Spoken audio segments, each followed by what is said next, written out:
Good day, everyone. I am Rundato Nasida, and this is the topic that assigned to me transfer of learning. Okay, so we have here our objectives. The first one, explain how transfers of learning occurs. The second one is identify the factors that affect the transfers of learning. And the last one is apply a principles of transfer in facilitating transfer of learning. Okay, so we have here the introduction. Okay, so teachers want their situation to apply the knowledge and skills they learn in the class into another situation. So when one recognize the situation as something similar in a way to what he has experienced before, his tendency is use the knowledge and skills has learned to this new situation. So in this situation, this is where the transfer of learning enter. So in other words is transfers of learning is from the word itself. It comes from a two combined words, which is the transfers and the learning. So transfer means you are applying the knowledge, you are passing the knowledge, while learning is, of course, the knowledge that you have learned. Okay, so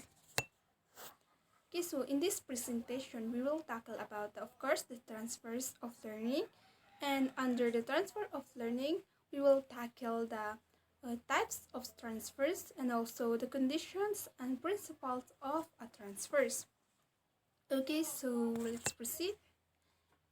Okay, so transfers of learning class is when a learning in one context with one set of materials affect the performance in another context with other related materials. So in other words, transfer of learning is when a situation apply the knowledge that they have learned into a new situation or into another another learning or transfer the knowledge that they have learned to the others. For example, in a situational example is, for example, a one person learn how to skate, and then after niyang matuto is itinuro na naman niya sa iba. So in that way, nangyayari dyan, or in that way, it occurs the transfer of learning. Kumbaga, nagkakaroon ng pasahan ng learning or yung gain na knowledge na nakuha.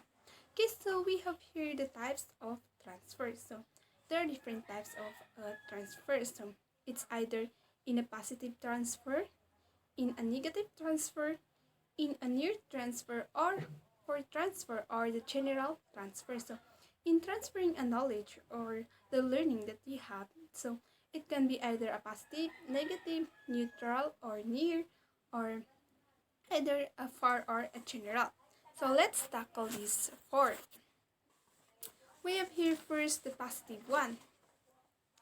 Positive transfers occurs when a learning in one context improves performance in some other context. So, for instance, the speaker of a Spanish would find easier to learn the Maxixian language or the Chinese language compared to a Japanese. So in that way, kumbaga, in a positive way, he would learn easier the Japanese language rather than the Chinese. So from the word itself, positive means you are transferring your knowledge in a good way or in a positive way. Kumbaga, you're applying the knowledge in a positive way. So that's the positive transfer.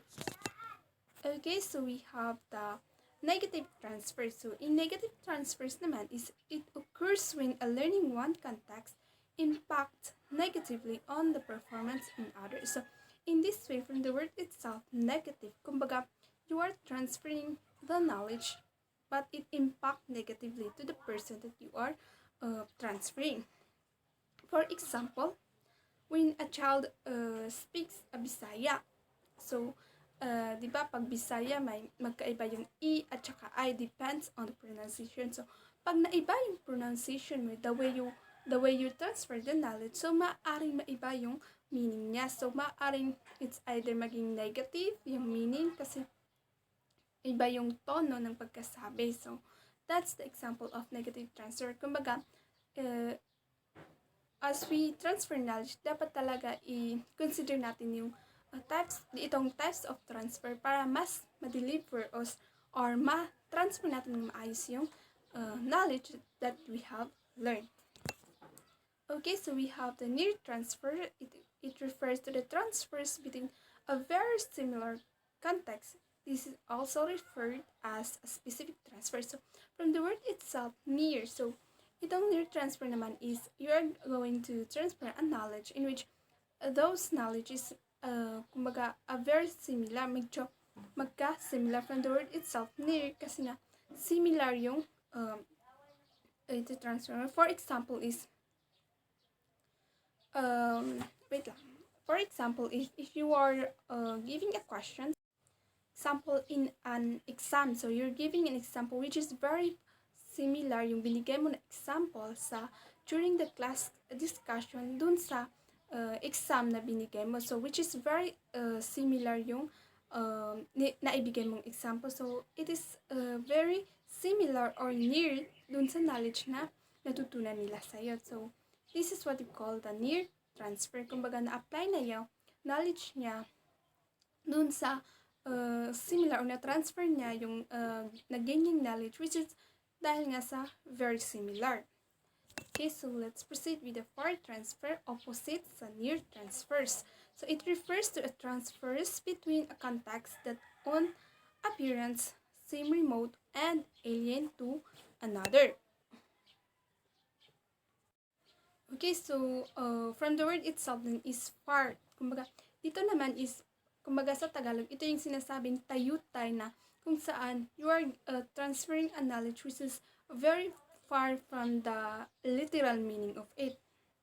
For example is, a teacher say that the ghost that lays the golden eggs. So, parang napakahirap intindihin, but the real meaning is, the ghost rather than to be success in a business, you should take care of the worker. So, diba, napakalayo ng meaning. So, kumbaga, itayutan niya. So, you as a student, kailangan mong ma-analyze yun para ma-transfer mo ng maayos yung real meaning. Okay, so, let's proceed with the condition and principle of transfer. So, it is similarity between two learning in situations. Number 2 is degree of meaningfulness, relevance of learning, and so on and so forth. So we will tackle this 1 to 7, which is we're going to get the principle of transfer factor and also the implication of it. Okay, so let's proceed. Okay, so the number 1 here is similarity between two learning situations. So the principle of transfer is the more similar the two situations are, the greater the chance the learning from one situation will be transferred to another. So, the more na magka-similar is mas napapadaling may transfer kasi nga medyo magka-same lang. And for the implication is, it involves students in learning situations and tasks that are similar as possible to the situation where they would apply. So, similar as possible din yung ma-imply or ma-apply ng isang student kasi nga it is between the similar learning situations. Okay, so for the number 2, we have here the degree of meaningfulness. So, meaningful leading leads to a greater transfer that role learning. Okay, so meaningful, so from the word itself, kumbaga, this kind of words or learning has a meaningful in which the students can apply it. For the implication is, remember to provide opportunities for learners to link new materials what they learned in the past. So, Dito naman sa apply is, as a teacher, we really need to have materials that can search by the students yung mga nahihirapan silang meaning. Okay, so for the length of instructional time. So the longer the time spent instructions, the greater the probably the transfer. So of course in teaching, so the more na matagal yung instruction mo, or I mean, the more na mas na-discuss mo ng maayos, it take a long period. So the more din na matututunan nila. Okay, so we have here also the variety of learning experience exposed to many and varied examples. So as a teacher, we should give more and more and more examples for them to understand it easily. So, di ba, minsan ang mga estudyante is mas natututo pag maraming examples. And then, we have here the contextual learner's experience. So, transfer of learning is most likely to happen when learners discover that what they learn is applicable to a valid context. Okay, so, as a teacher, mas maganda kasi na nagbibigay tayo ng mga examples na based on experience kasi para makarelate sila at mas nagiging marirealize nila na applicable pala sa life yung mga natututunan. So, it is really important also. And then the last one is focus on principle rather than the task. Principle transfer easier than the facts. Okay, so huwag tayo masyadong mag-focus sa task or yung gawain muna. As much as possible, the most important is yung natututo yung mga student natin. So, it is really important that we should focus on principles rather than the task. Okay, so I think that would be all. So, once again, we've learned in this presentation is the transfer of learning, or a different way of transfer of the knowledge that we have learned. So it is really important that we have a knowledge about this and the condition and principle of transfer, so for us to apply our knowledge with others, and that way we can help also. So I think that would be all. Thank you so much for watching.